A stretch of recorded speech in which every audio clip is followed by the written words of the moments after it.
come to order.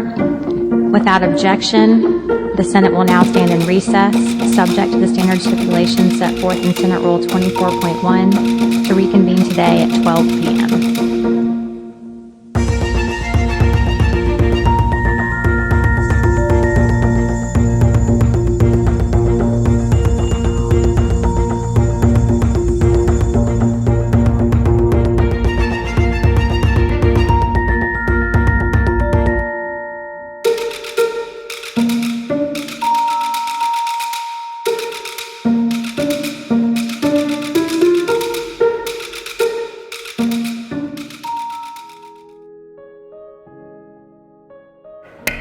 The House will come to order. Members will take their seats. Visitors will retire from the chamber. The Sergeant at Arms will close the doors. Members and guests are asked to please silence all electronic devices. This morning's prayer will be offered by Representative Quick. We'd ask everyone in the floor and as well as our guests in the gallery to please stand for the prayer and to remain standing for the Pledge of Allegiance thereafter. Representative Quick. Good afternoon, Mr. Speaker, and thank you, and good afternoon to all who are gathered here. Let's take a moment and center ourselves as we prepare to talk to the Creator of the universe. Eternal God, our Father, we thank you for the privilege that you have given us and the authority that you allow us to have in this great state of North Carolina. Who are we, O God, and what is our house that you have chosen us? But yet, God, it was your good will and good pleasure to allow us to be here as representatives and staff and visitors to this wonderful legislative building. God, that you would convict us in our hearts whenever we become so self-important that we forget, Lord, that the greatest title we will ever have is not representative, but servant, who has done their job well. Bless now, God, every visitor and, Lord, those who are listening. Bless, God, every family that is represented in this prayer. And, God, bless such that we will know that you are our great God. And, Lord, we ask you to be Jehovah Shalom, the Lord of peace, in the war-ravaged places on this earth, whether it's Ukraine, the Holy Land, Sudan, or the Democratic Republic of the Congo. Wherever man fights man, please show up as Jehovah Shalom, and we'll be ever careful to give your name the glory, the honor, and the praise. It is in the strong name of Jesus that I pray. Amen. I pledge allegiance to the flag of the United States of America and to the republic for which it stands, one nation, under God, indivisible, with liberty and justice for all. Gentleman from Caldwell, Representative Hall, is recognized for a motion. Mr. Speaker, the journal for October 9th has been examined and found to be correct. I move that it be approved as written. Representative Hall moves the journal for October the 9th be approved as written. Those in favor will say aye. Those opposed, no. The ayes have it, and the journal is approved as written.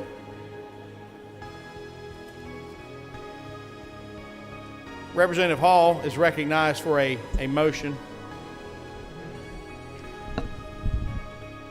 Mr. Speaker, a resolution was placed with the clerk urging Congress to support the nation of Israel in response to the unprovoked attacks. I move that Rule 31.1E, Rule 31, and Rule 41 be suspended so that the resolution may be filed notwithstanding the deadline, and that it be read a first time today and placed on today's calendar for adoption. Any objection? Hearing none, without objection, so ordered. The clerk will file the resolution and assign a number. Introduction to bills and resolutions. The clerk will read. Speaker Moore, Representatives Rudall, Paré, and Hardister. House Resolution 897, a resolution urging Congress to support the nation of Israel in response to the unprovoked attacks. Calendar for today. Members, before we undertake our business, we want to also recognize an honorary page serving today. We have serving with us today Tyler Fontenot, who is Representative Fontenot's son. Tyler, would you please stand so we could welcome you? Thanks for being here with us today.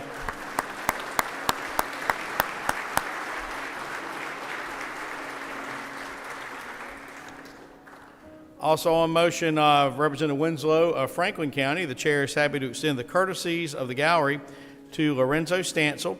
His father Quentin, his mother Connie, and his brother Jason, Lorenzo is the 2023 Special Olympics North Carolina Athlete of the Year.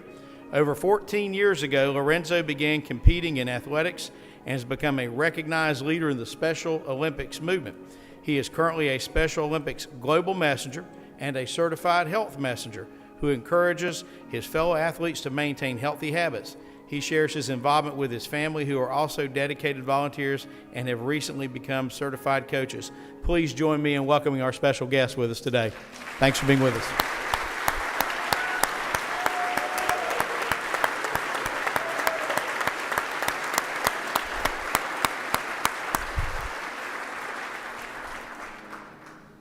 On motion of Representative Sasser of Stanley County and Representative Pirtle of Rockingham County, the chair is happy to extend the courtesies of the gallery to Mr. Pete Crouch and his wife, Debbie Crouch. Mr. Crouch is the owner of the Eden Drug Store, which has been named Health Mart Pharmacy of the Year. In addition to Eden Drug providing health services for more than 40 years, Mr. Crouch established an education center next to the pharmacy and leads health classes throughout his time. Would you please stand so we could welcome you as well? Right over here.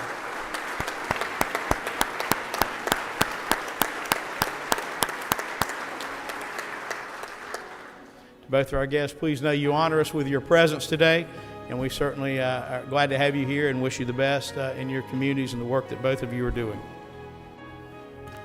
Members, we're going to move to our calendar. The first matter to take up is House Bill 600. The clerk will read. Representatives Riddell, Zinger, Brody, and Chesser.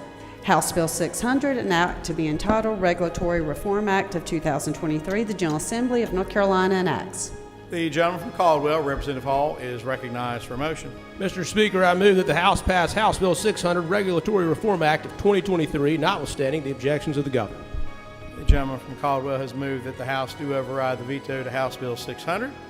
Matters before the body. The gentleman from Alamance, Representative Riddell, is recognized to debate the bill. Thank you, Mr. Speaker. Well, friends, here we are once again with a regulatory reform bill. And in a moment, we'll be asking for your green vote to support House Bill 600, Regulatory Reform Act of 2023. I neglected, Mr. Speaker, last time we were together and I spoke on this bill to give a shout out to our staff who have worked on this bill alongside us since February. We have a great staff in every division here in the General Assembly, but our research and legislative analysis folks are second to none. So a thank you to our reg reform staff, Jennifer, Kyle, and Aaron. Friends, what's before you in this bill, as occurs in every reg reform bill, is quite an eclectic grouping of issues.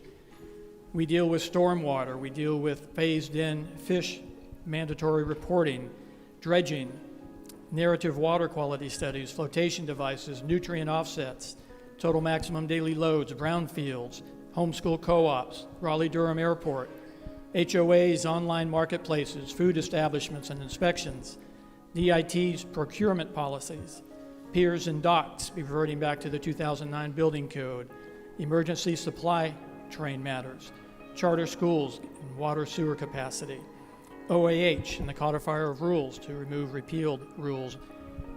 We also are modifying transliterators and their licensing requirements. We are finally giving recognition to Civil Air Patrol senior members and giving them some protection for having to be out of work when they're on station. Raffle prizes cap is increased. We raised the maximum vehicle height from 13 feet 6 inches to 14 feet. There's also a hospital issue. And for those of you that need a little fun, we're also dealing with inflatable amusement devices. Folks, I ask for your green vote on House Bill 600. Thank you, Mr. Speaker. For what purpose, the lady from New Hanover, Representative Butler, rise? To debate the motion. Lady has the floor. Thank you, sir. Ladies and gentlemen, this year's reg reform bill was, of course, vetoed by Governor Cooper, saying, "This bill is a hodgepodge of bad provisions that will result in dirtier water, discriminatory permitting, and threats to North Carolina's environment. It also undoes a significant policy that promotes fairness in state contracting for historically underserved businesses, blocking efforts that encourage diverse suppliers for state purchases." Therefore, he vetoes the bill. Friends, we see across this country a rather short-sighted push to deregulate in what seems to me to be a pretty wanton and thoughtless manner. I find it fairly irresponsible most times. This bill does many things, but to me, the worst ones are the endangering of our already fragile natural environment by weakening our stormwater laws and the abandonment of the very simple requirement for vendors contracting with the state of North Carolina to use their best efforts, not to actually do it, mind you, but just to use their best efforts to involve other small businesses who might need a hand up. It feels like we're back to just everybody for themselves all the time and in every circumstance. We don't even want to encourage best efforts. So why do I say this? There's a theme going on. These provisions, particularly on the stormwater elements, clearly do not embrace today's best water management practices. For example, these changes are going to allow more impervious ground cover, which will exacerbate stormwater runoff and flooding. For example, when HB 600 goes into effect, a developer will no longer have to include any impervious improvements made by DOT as they calculate their permitting calculations. Well, that makes no sense at all. It's like saying, that road's not there, I don't see it, I don't have to calculate that water is in fact going to run off of it. It's like you just snap your fingers and pretend it's not there because you want presumably more paved area. So these changes are going to go into existing law even further by allowing certain permittees to forum shop for the rules they want to abide by. That's a heck of a deal. You just get to choose which ones you want to live by. And even when old projects are redeveloped, and this strikes a chord with me, and if you'll think about it, you know, I bet every one of you has some old, historical, really ugly strip mall in your district. We do. And so imagine them being turned into new and better projects, offering more amenities and maybe lifting up a blighted area. But in that moment, which is a unique one, you have an opportunity to implement the best practices and capture this water in innovative ways. But the bill says, you know what, Mr. Developer, even though the water is rushing off of your parking lot and flooding our common streets every time it rains, that's okay. We'll just let that flow into our water supply, and we're going to try to see if we can figure out a way to fix it later. It is an opportunity lost when that happens. And it's lost for a generation if you think about it. How often do these big strip malls or Independence Mall in my area get reborn? Not very often. So regulations in and of themselves are not this horrible bugaboo to be avoided at all costs. We use regulations in a civilized society to prohibit certain objectionable behaviors and to induce private parties to bear the cost of the actions that they impose on the rest of us.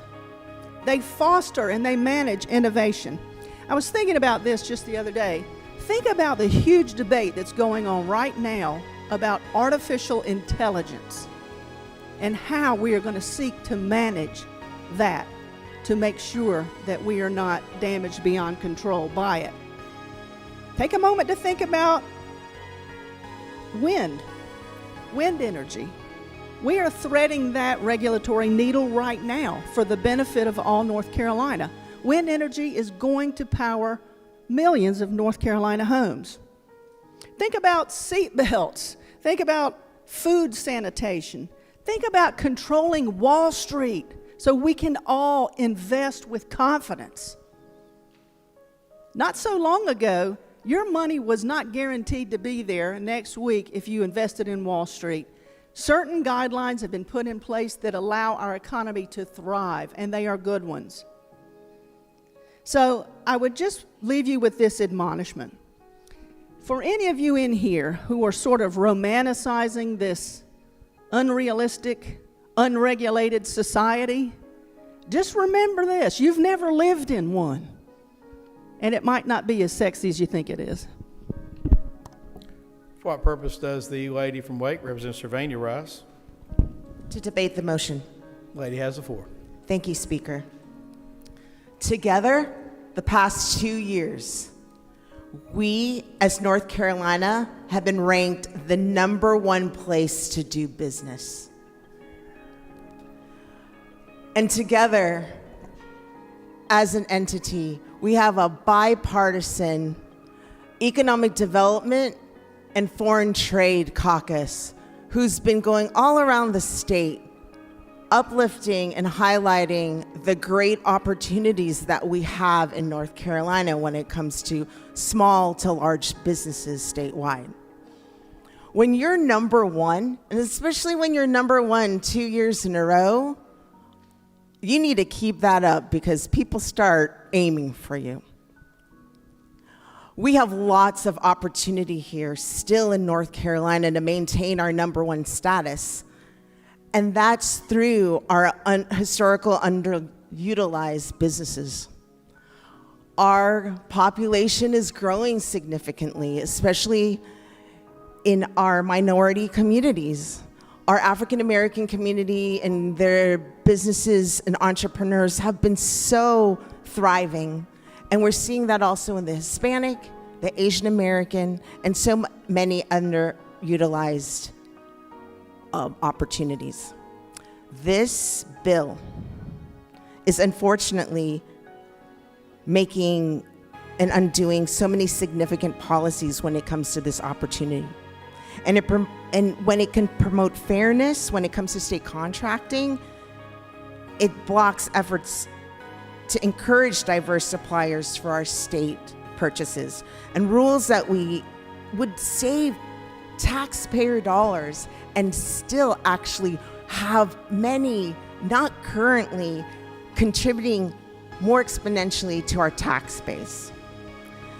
The rules mirror a successful approach and that's used for 18 years in the state construction contracting and many more businesses.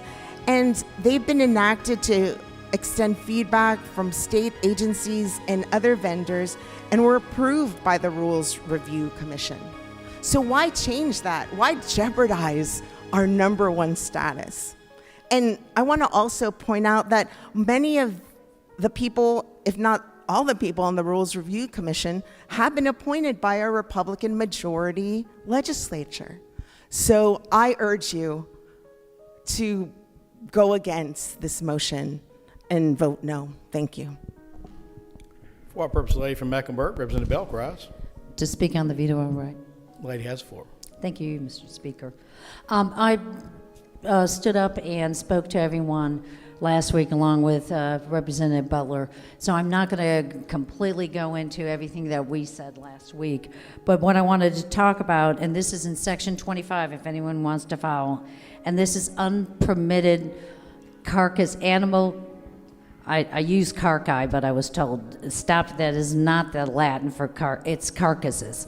So what you, permitting. So what this section is doing is it's saying there's a method, there's a permitting process from DEQ that says if you are going to remove or you have to compost or get rid of a large kill of animals, and we're talking about anywhere from small poultry to cattle, and it's declared an emergency. We've got this commission that says, hey, listen, we've got a problem here because it might be disease, there might be a flooding, and we have to get rid of this carcae that is all over the place. And how do we do that? Well, right now what we do is we go to DEQ and say, we want to get rid of, here's our plan, permit us. This commission has been given authority to declare an emergency and not have to do that permitting.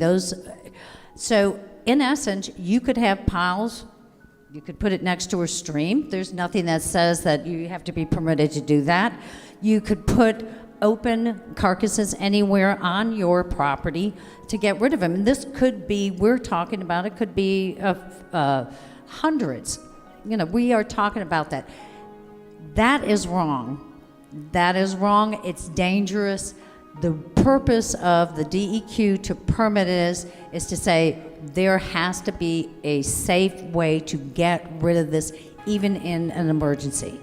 And so I would urge you to vote against that. And I do want to talk to you about one other thing, if for nothing else, is the thought that that can pollute streams. It can affect our neighbors, depending on where we put those carcasses, not carcass. So I do want to talk about another permitting problem, and this is related to the Mountain Valley Pipeline, Southgate gas pipeline. What Section 7, you can follow that, Section .1 if you want, accelerates the timeline and puts restrictions on the water quality certification needed for energy transmission projects. In other words, the Clean Water Act of 401, we're going to put some restrictions on what you are saying that this is necessary in order to create new transmissions of something like the pipeline. And one of the members in speaking to this even said, this is an acceleration. This is to accelerate us building that pipeline. Lots of people don't want it. I don't think people around it don't want it. The governor and 52 members of the North Carolina General Assembly sent a letter to the Federal Energy Regulatory Commission opposing the special procedural carve-outs for the harmful MVP Southgate project. There is no reason why we should not understand that that's what they're doing. Let's stop doing this carving out for permission. It has to stand on its own, or we shouldn't do it. Thank you very much. Question for the House. Is the motion that House Bill 600 become law, notwithstanding the objections of the governor? All those in favor of overriding the veto will vote aye. All those opposed will vote no. The clerk will open the vote.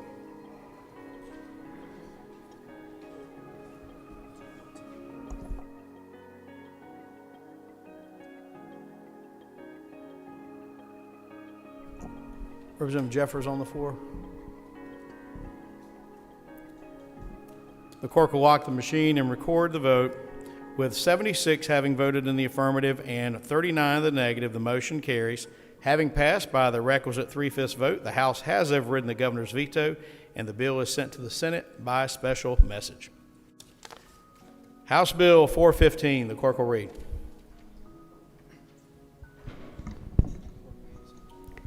Representatives Reeder, Chesser, and Kay Baker.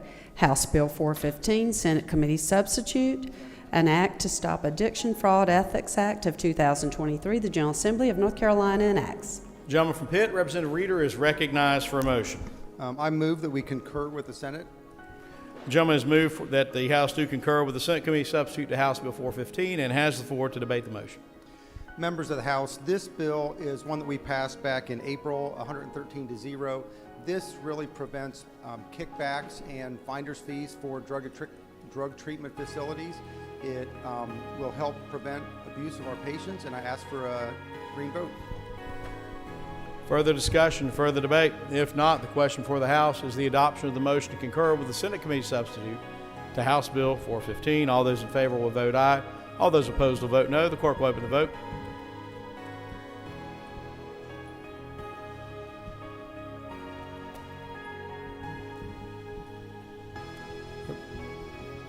Representative Shepard, push the vote. Okay. Clerk will lock the machine and record the vote. 116 having voted in the affirmative and none in the negative. The House does concur with the Senate Committee Substitute to House Bill 415. The bill is ordered enrolled and sent to the governor. We'll stand at ease momentarily.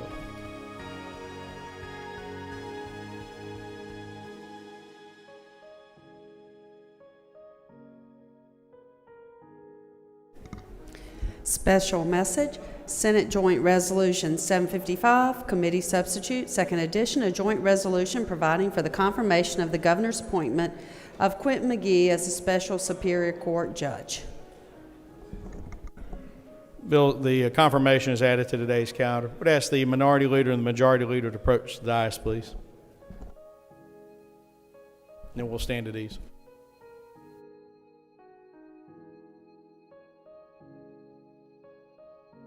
The clerk will read. Senator Rabin, Senate Joint Resolution 755, a joint resolution providing for the confirmation of the governor's appointment of Quentin McGee as a special superior court judge. The General Assembly of North Carolina enacts. Gentleman from Robinson, Representative Lowry, is recognized to debate the bill. Thank you, Mr. Speaker. On July 1st, the Honorable Stanley Carmichael, who is a longtime Superior Court judge in Robertson County, retired. And the governor has submitted the name of Mr. Quentin McGee to fill his seat. Mr. Quentin McGee is a longtime jurist in southeastern North Carolina. And I can tell you he has a lot of support from people around Robinson in southeastern North Carolina. I think this has been a great selection by the governor, and I think he will serve many years on a bench to come, and I ask everyone to support this resolution. Thank you, Mr. Speaker. Gentleman from Columbus, Representative Jones, is recognized to speak to the resolution. Thank you, Mr. Speaker. I just want to echo my fellow members' remarks. Quentin has done an outstanding job in southeastern North Carolina, and we wholeheartedly support this decision. Thank you, Mr. Speaker. What purpose of the gentleman from Durham? Representative Hawkins rise. Ask the bill sponsor a question. Representative Lowry, is the gentleman yield? Yes, Mr. Speaker. He yields. Would you be willing to share where he got his law degree?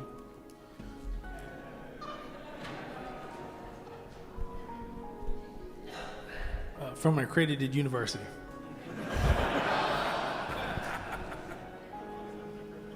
Our new members are always ready for anything there. Would Representative Hawkins, would the gentleman like to share that information for the body? He received his law degree in House District 31 at North Carolina Central University School of Law. Had a feeling that might be the case. Question before the House is the passage of Senate Joint Resolution 755 on its second reading. Those in favor will vote aye. Those opposed will vote no. The clerk will open the vote.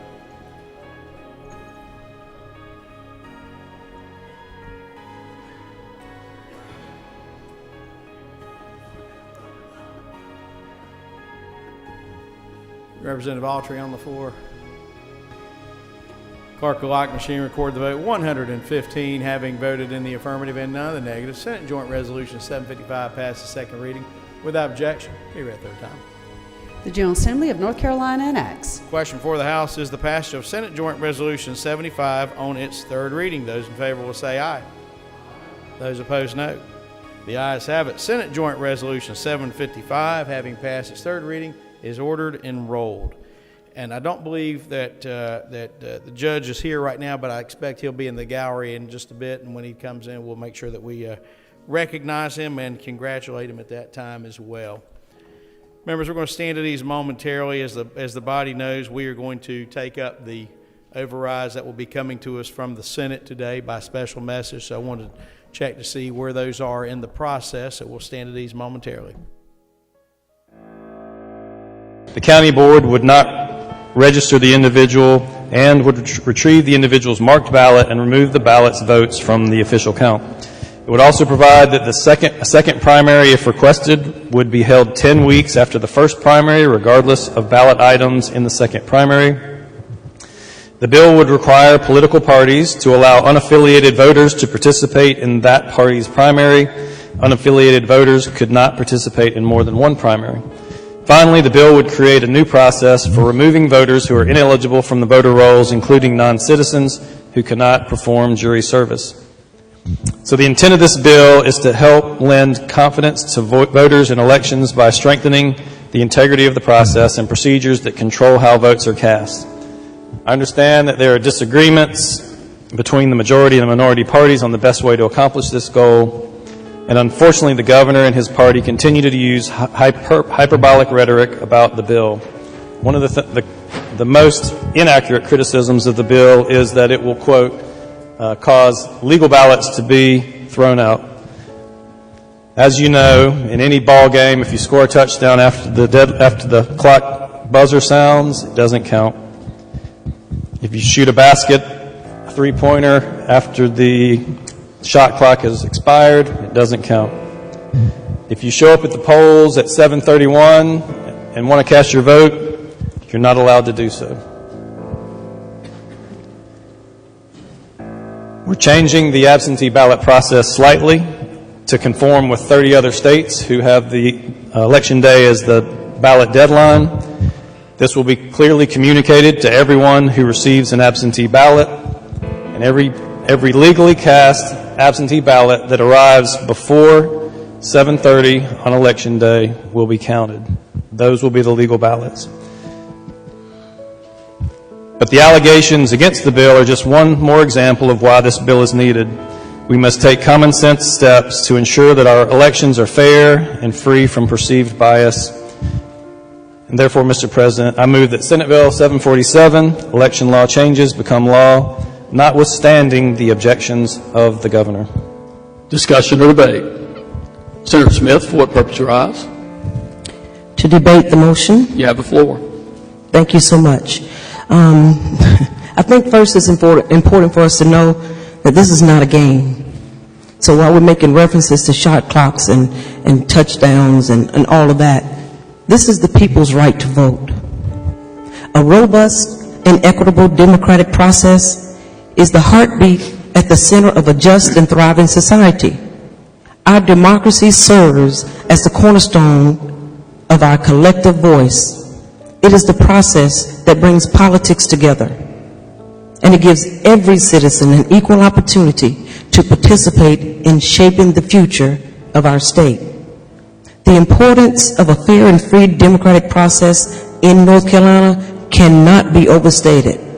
But today, I'm sorry to say, our voting process will become far less fair and free if Senate Bill 747 is enacted. This bill is a monster, and the provisions contained within it should not be taken lightly. Let's start with the changes this bill makes to mail-in ballots, a method of voting that more than 187,000 North Carolinians utilize in 2022. Currently, voters have 3 days after the elections to submit their mail-in ballots, but Senate Bill 747 will impose a strict deadline of 7:30 on Election Day. This alteration would disenfranchise over 10,000 voters who may struggle to meet this new shorter deadline. In a state where elections can be decided by a few hundred voters, this will matter. And while my colleagues are bending over backwards to shorten the amount of time that you can turn your mail-in ballot, they've actually extended the amount of time that they can challenge your mail-in ballot and potentially eliminate your vote. Isn't that funny? We are restricting the people that we're fighting for, but we're expanding our own power. Furthermore, voter ID seemingly wasn't enough. So now this bill introduces a pilot program for additional barriers to our constitutional right to vote by requiring signature verification of mail-in ballots. And while we have seen grave questions about the effectiveness and fairness of programs like these, this bill rushes to start signature verification in the next year's election.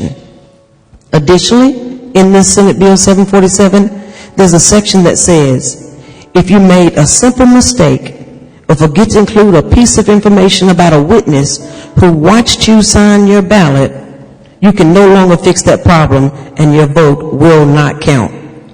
There's also a provision that allows poll observers the freedom to move around within those polling locations to listen to your conversations between you and the election officials.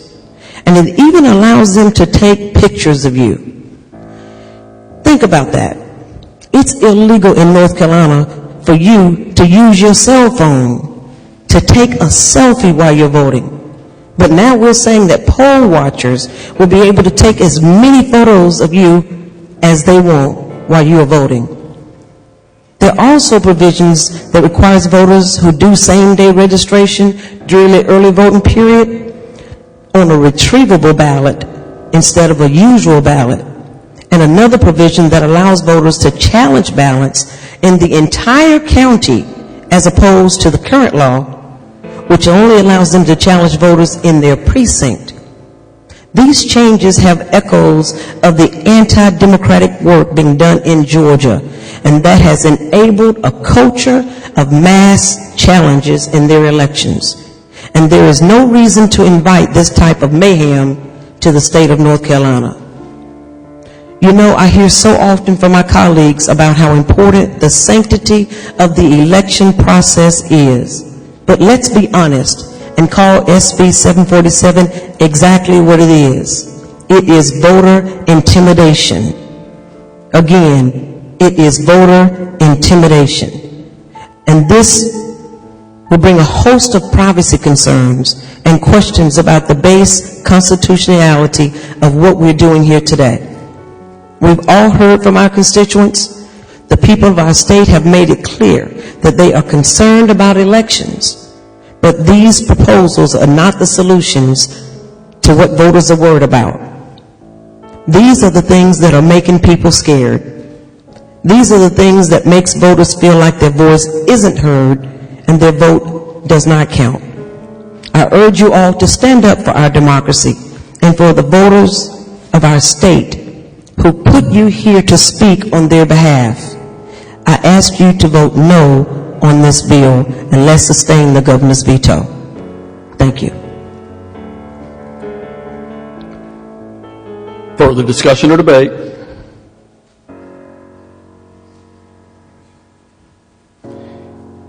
Hearing none, motion before the Senate is that Senate Bill 747 become law, notwithstanding the objections of the governor.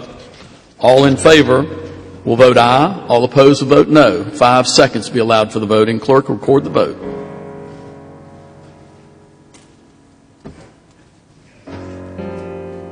"30 having voted in the affirmative and 19 in the negative. The motion to override the governor's veto of Senate Bill 747 passes by 3/5 of the members present and voting.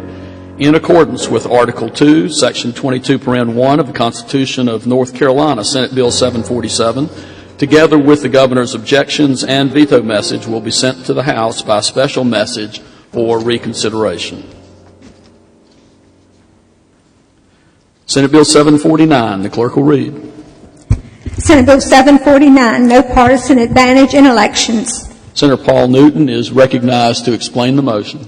Thank you, Mr. President. Members, North Carolinians deserve to have confidence in the elections process. That's why you've seen Republicans in the General Assembly focus their efforts on increasing voter confidence. In previous discussions about this bill, and we have had many, unfortunately, a recent Signal poll found that only 50% of North Carolinians think that future elections will be free and fair. As soon as 4 days ago, another poll was reported by WRAL, and it starts by saying, new national polling by Survey USA shows voters across the country are deeply pessimistic about our current political system. It goes on to cite that 84% of registered voters said American democracy is in serious or very serious trouble. That includes 9 out of 10 Republicans and independents and 3/4 of all Democrats. McLennan says voters who think democracy is in trouble are also likely to doubt institutions like the elections process. It looks bad for 2024, he quotes, in terms of whatever side wins the presidency or whatever race you're looking at, if that's not your candidate, you're going to doubt the outcome. And we just believe, members, and this is exactly what this bill moves forward, is that voters should have confidence in the outcome of an election regardless of who wins. So 749 is an effort to rebuild the trust in our elections. It restructures the State Board of Elections and the county boards of elections to ensure that they are truly and literally bipartisan. The bill evenly splits appointments between the majority and minority parties in each chamber. That means the minority leaders, currently Senator Blue and Representative Reeves, have an equal say in appointments. If the chambers were to flip, each party would still have an equal say. This structure does not favor a party, nor does it favor a single elected official, and thus the inherent fairness should help restore voter confidence. Instead, it allows 170 legislators from Murphy to Manteo to work together to appoint the best candidates for the boards of election.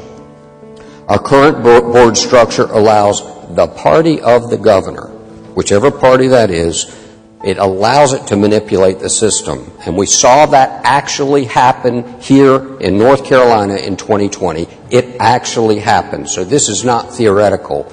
This is important to the integrity of our electoral process. The new structure will not allow either party to have control of our elections process. As we look to the 2023 and 2024 elections, it's important for the General Assembly to come together to ensure that our elections administration works on behalf of voters, not a political party or a single elected official, and this bill does just that. It's for that reason, Mr. President, that I move that Senate Bill 749, no partisan advantage in elections, become law, notwithstanding the objections of the governor. Thank you. Discussion or debate? Senator Murdoch, for what purpose you rise? To speak on the motion. You have the floor. Without question, Senate Bill 749 will create chaos and gridlock in our elections, sowing distrust in our democracy. This bill puts legislators and the majority party in control of local boards of elections, making it easier to discount votes and election outcomes. While the bill creates an 8-member board, as was just described, evenly split between the two major parties, the issue is it also requires unanimous decisions, or it kicks those decisions to this body, which does not have a great track record of being objective in considering election results. This effort to exert more political control over our elections will create more partisan gridlock and threatens election integrity in North Carolina. With evenly split election boards, we will have less security and less certainty in our democratic process. Split election boards mean decisions on early voting sites, recounts, and candidate eligibility go to the legislative majority, which is the same in both chambers. I'm no sports expert. I guess we got a lot of sport analogies today. But it sounds like a lot of calling the balls and strikes in your own game. Our current system even provided Governor McCrory with the ability to have a full recount in my county in Durham when he ran for re-election in 2016. The majority has tried for years to take away early voting opportunities under SB 749. A tied decision by county boards on how, where, or how many early voting sites each county should have will result in reducing the county to one location only. More North Carolinians voted early than on election day in 2022. So why would we move forward with this bill that could potentially take away voting opportunities that are based on the needs of our local counties? This bill was never about strengthening our elections. It's about a power grab. Senate Bill 749 is a clear violation of our state's constitution. Legal scholars, lawyers, and even the far right, John Locke Foundation, I think this is the first time in 3 years I've ever quoted the John Locke Foundation in my speech today, but it was appropriate. And they spoke out against this blatant violation of the separation of powers upheld in our Constitution.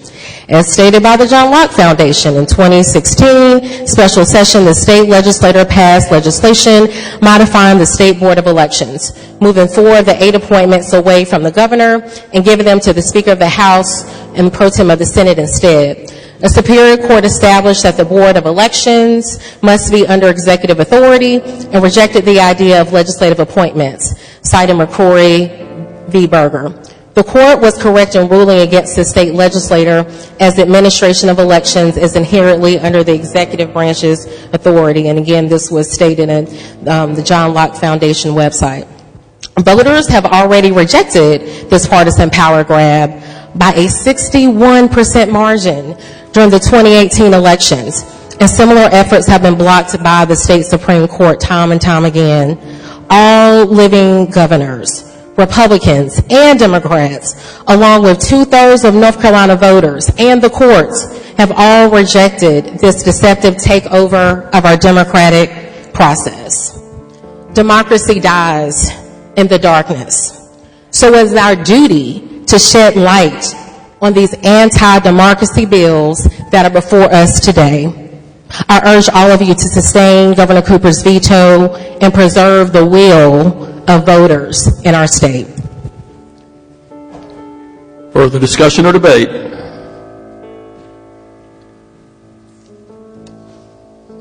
Hearing none. Question for the Senate is that Senate Bill 749 become law, notwithstanding the objections of the governor. All in favor will vote aye. All opposed will vote no. 5 seconds be allowed for the voting. Clerk, record the vote.